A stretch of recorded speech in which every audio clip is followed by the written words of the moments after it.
Future gaming అనే company వైసీపీకి 149 కోట్ల రూపాయల వర్త్ ఎలక్టోరల్ బాండ్స్ ఇచ్చింది అనే సమాచారం అండి. ఇది 149 కోట్లు కాదు, 160 కోట్లు అని చెప్పి గతంలో ఈనాడు పేపర్లో వేశారు. కానీ ఎక్కువ ఇంగ్లీష్ పేపర్లు అన్నిటి కూడా పరిశీలిస్తే ఈ ఫిగరు 149 కోట్లు అని ఉన్నది.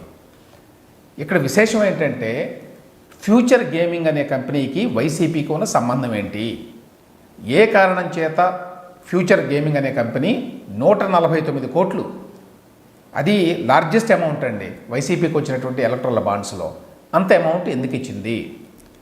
ఏదో ఒక ప్రయోజనం లేకుండా వ్యాపార సంస్థలు ఒక రాజకీయ పార్టీకి ఎట్టి పరిస్థితుల్లో కూడా ఇంత భారీ ఎత్తున డబ్బులు ఇవ్వవు.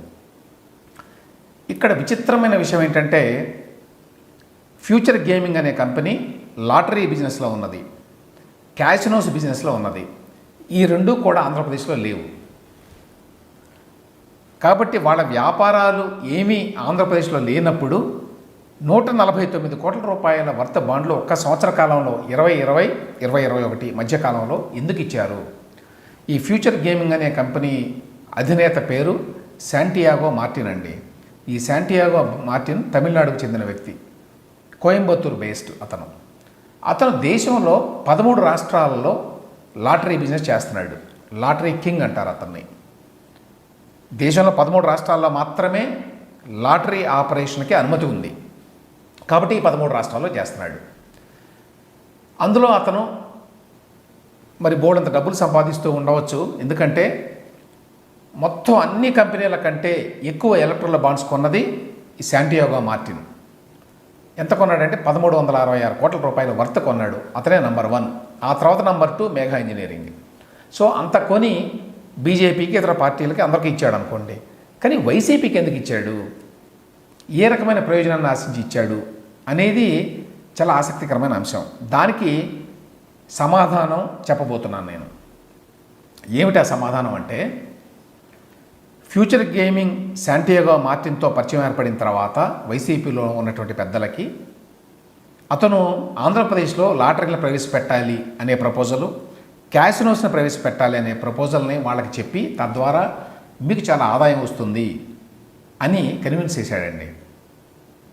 అప్పట్లో అందరూ గుర్తుండే ఉంటుంది, 2020, 2021లో భారీ ఎత్తున ఆదాయ సముపార్జన కోసం, ఎందుకంటే ప్రభుత్వం దివాలా ఎత్తింది. ఆల్రెడీ ఈయన బటన్ నొక్కుడు కార్యక్రమం ఒకటి, ఏ రకమైన కన్స్ట్రక్టివ్ కార్యక్రమాలు లేవు. ఆ నేపథ్యంలో కోవిడ్ ఒకటి వచ్చింది అంతకుముందు. వీటి వల్ల ప్రభుత్వానికి వచ్చే ఆదాయం, ఖర్చు ఈ రెండింటి మధ్య పొంతన ఉండటం లేదు. అందుకోసం చెప్పి ఎట్లా డబ్బులు మనం మొబలైజ్ చేయాలి అనేటువంటి ఆలోచనలో ఉండేవాడు జగన్మోహన్ రెడ్డి గారు, ఆయన చుట్టూ ఉన్నటువంటి ఆయన సలహాదారులు. అందుకోసం చాలామంది సలహాదారులు పెట్టుకున్నాడు కదా ఆయన. ఆ నేపథ్యంలో ఈ ఆఫర్ వచ్చేసరికి లాటరీలు ప్రవేశపెట్టడం ద్వారా దాదాపు 7 నుంచి 8 వేల కోట్ల రూపాయల సంవత్సరానికి ఆదాయాన్ని సంపాదించవచ్చు ఏపీ ప్రభుత్వం అని, అదేవిధంగా క్యాసినోస్ ద్వారా ఏడాదికి 11,000 కోట్ల రూపాయల ఆదాయాన్ని సముపార్జించవచ్చు అని ఒక అంచనా వేశారట. ఈ 149 కోట్ల రూపాయలు జగన్మోహన్ రెడ్డి గారి పార్టీకి ఎందుకు ఇచ్చాడు శాంటియాగో మార్టిన్ అంటే, ఈ లాటరీ బిజినెస్ని, ఈ క్యాసినో బిజినెస్ని ఏపీలో పెడతాను అనేటువంటి ప్రపోజల్కి సుముఖంగా ఉన్నాడు అనే ఉద్దేశంతో ఇచ్చాడు శాంటియాగో మార్టిన్.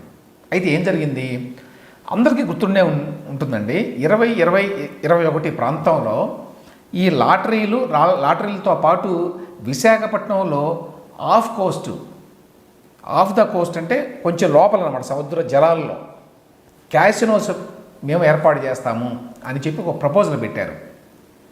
ఈ పెద్ద ఎత్తున ఒక ఇండస్ట్రీగా మేము డెవలప్ చేస్తాము అని అప్పుడు జగన్మోహన్ రెడ్డి గారి ప్రభుత్వంలో ఆ మాట చెప్తే అది దేశవ్యాప్తంగా అన్ని చోట్ల కూడా పెద్ద పెద్ద వార్తలు వచ్చినాయి.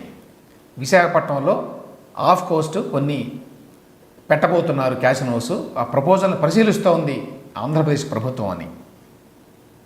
దానికి సంబంధించి అప్పట్లో జగన్మోహన్ రెడ్డి గారు, ఆయన ప్రభుత్వం ఒక 2 మెంబర్ కమిటీని కూడా వేసిందండి. ఆ committee was headed by Sajjala Ramakrishna Reddy గారు. సజ్జల రామకృష్ణారెడ్డి గారు అన్నమాట మధ్యవర్తి దీనికి. ఆయన ఈ లాటరీలని, క్యాసినోస్ని ప్రవేశపెట్టాలంటే ఎట్లా ప్రవేశపెట్టాలి, దానివల్ల ఎంత ఆదాయం వస్తుంది, ఏ రకంగా మనం దాన్ని మరి అడ్మినిస్టర్ చేయాలి, ఇట్లాంటివన్నీ ఉంటాయి. ఈ లాటరీలకి జనరల్గా ఏంటంటే ఏజెంట్గా వ్యవహరిస్తాడు శాంటియాగో మార్టిన్. తనంతట తానుగా లాటరీ నడపడానికి వీలుండదండి. ఆయన ఏం చేస్తాడంటే 13 రాష్ట్ర ప్రభుత్వాలు లాటరీలని నడుపుతాయి. అంటే లాటరీలు వాటి ఆధ్వర్యంలో జరుగుతాయి, కానీ యాక్చువల్గా నడిపేది మాత్రం శాంటియాగో మార్టిన్, ఫ్యూచర్ గేమింగ్ అనే కంపెనీ. సో ఆ రకంగా ఏపీ కూడా లాటరీలను ప్రవేశపెడితే వాటి యొక్క అడ్మినిస్ట్రేషను, వాటిని యాక్చువల్గా రన్ చేసేది ఆపరేషను శాంటియాగో మార్టిన్ చేసేవాడు అనమాట. అది ఆలోచన. ఆ ప్రకారం కేరళలో కూడా వెళ్ళి స్టడీ చేశారట. అక్కడ కూడా ఉందట మరి లాటరీ విధానం. సిక్కింలో ఉంది, వెస్ట్ బెంగాల్లో ఉంది. వెస్ట్ బెంగాల్లో భారీ ఎత్తున మరి సిక్కిం లాటరీని నమ్ముతారట. దానికి ఏజెంట్ శాంటియాగో మార్టిన్. అందువలన ఆయన 500 కోట్ల రూపాయలకి పైగా అక్కడ అధికారంలో ఉన్నటువంటి తృణమూల్ కాంగ్రెస్కి ఇచ్చాడు. అదేవిధంగా ఇక్కడ ఏపీలో అసలు పెట్టక ముందే 149 కోట్ల రూపాయలు ఇచ్చాడు. ఎందుకంటే పెట్టిన తర్వాత చాలా ఆదాయాలు వస్తాయి, ఇంకా బహుశా అప్పుడు తర్వాత ఇంకా ఇచ్చేవాడేమో. అయితే ఇదంతా కూడా వీళ్ళు స్టడీ చేసి అంతా పెడదామని చెప్పి అనుకొని సజ్జల రామకృష్ణారెడ్డి గారి ఆధ్వర్యంలో కమిటీని వేసి ఇవన్నీ చేశారండి. చేసి ఈ విధంగా సంవత్సరానికి లాటరీ ద్వారా, క్యాసినోస్ ద్వారా 20,000 కోట్ల రూపాయలకు పైగా అదనపు ఆదాయాన్ని ఆర్జించవచ్చు అని కూడా ఒక నిర్ధారణకు వచ్చారు. అయితే చివరికి అన్నీ స్టడీ చేసి బహుశా సజ్జల రామకృష్ణారెడ్డి గారి సలహా ఉంటుంది. అదేంటంటే ఈ లాటరీలు, క్యాసినోస్ కనుక పెడితే మనం జగన్మోహన్ రెడ్డి గారికి చాలా చెడ్డ పేరు వస్తుంది అని వాళ్ళు కొంచెం దాన్ని అధ్యయనం చేశారు. ఎస్పెషల్లీ మహిళల్లో, గృహిణుల్లో, ఆడవాళ్ళల్లో జగన్మోహన్ రెడ్డి గారి పట్ల చాలా ఫాలోయింగ్ ఉంది. ఈ ఫాలోయింగ్ అంతా దెబ్బతినే అవకాశం ఉంది.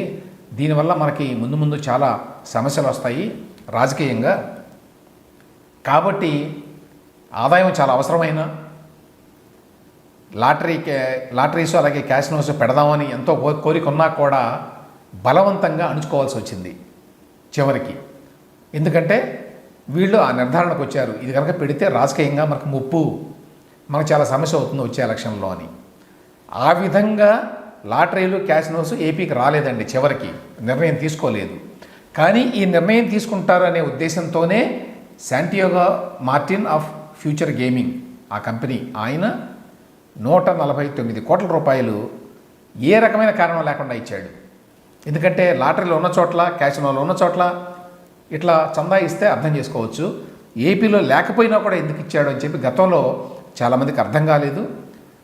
ఇప్పుడు దానికి సమాధానం దొరికింది. అదేమిటంటే లాటరీలు, క్యాసినోస్ ప్రవేశపెడదామని ఒక నిర్ణయానికి వచ్చిన తర్వాతనే అతను ఆ డబ్బులు ఇచ్చాడు. అయితే రాజకీయ కారణాల వల్ల వాళ్ళు ముందుకు వెళ్ళలేదు. అట్లా అని ఎప్పటికీ ముందుకు వెళ్ళరు అనే గ్యారంటీ లేదు. పొరపాటున 2024 ఎన్నికల్లో గెలిస్తే అప్పుడు ఖచ్చితంగా ఆంధ్రప్రదేశ్లో లాటరీ, క్యాసినోస్ వచ్చేటువంటి అవకాశం ఉంటుంది.